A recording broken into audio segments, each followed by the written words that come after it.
सवाल करते हैं। हमें उंगली भी आती है।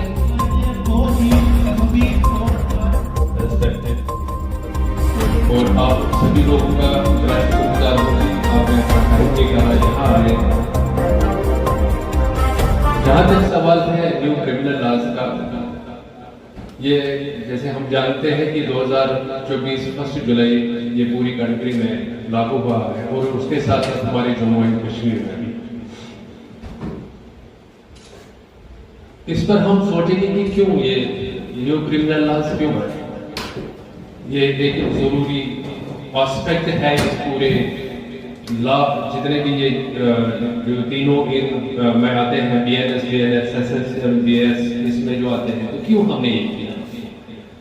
एक सिंपल सी एक एग्जांपल मैं दे दूंगा आपको, क्योंकि आप सबों को और हमें भी पता है कि इंडिया जो है हमारा मुल्क ये एक फेडरल सिस्टम है। बट आज कौन सा फोन है हमारे पास, हमारा मुल्क मुख्तलिफ रियासतों से बना हुआ एक मुल्क है, इनका एक मजमूआ है। तो यहाँ जो पावर्स है रियासतों के दरमियान और सेंटर के दरमियान, इन्हें डिवाइड किया गया है, यानी तकसीम किया गया कि सेंटर कौन से पावर्स इस्तेमाल कर सकता है और स्टेट यानी कि रियासतें कौन से पावर्स इस्तेमाल कर सकती है। तो इसके बारे में मैं बताऊं कि 3 लिस्ट बनी है। एक तो है यूनियन लिस्ट, जिसको हम कहते हैं मरकजी फेरिस्त। दूसरा है स्टेट लिस्ट।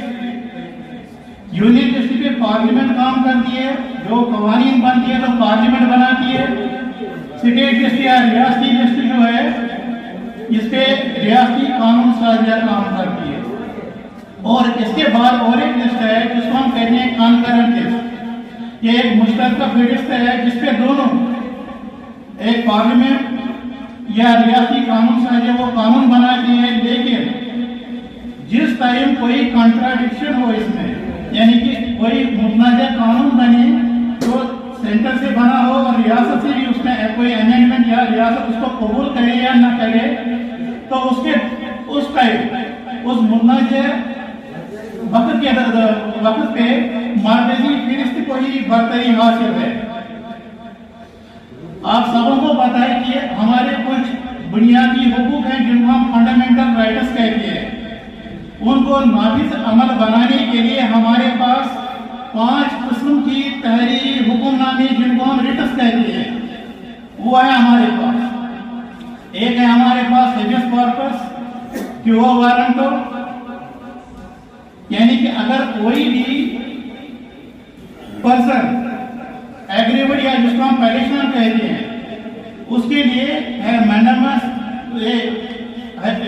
हेबियस कॉर्पस क्यो वारंटो, मैंडेमस प्रोहिबिशन एंड कि अब से पहले यानी 1 जुलाई 2024 से पहले हमारी जम्मू और कश्मीर और दीगर मुल्क में जो मेजर क्रिमिनल लॉज नाफिज थे,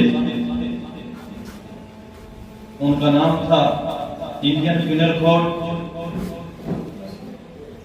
कोड ऑफ क्रिमिनल प्रोसीजर और इंडियन एविडेंस एक्ट। तो 2013 में हमारे honourable home minister of India Shri Amit Shah ji ने पार्लियामेंट ऑफ इंडिया में एक बिल इंट्रोड्यूस किया और उस बिल में हमारे ये जो पुराने कवानीन थे मेजर क्रिमिनल लॉज यानी कि Indian penal code, criminal procedure code और इंडियन एविडेंस एक्ट, इनको रिप्लेस करने के लिए 3 नए कवानीन लाए गए। हमारे इंडियन पिनल कोड को रिप्लेस करने के लिए BNS लाया गया।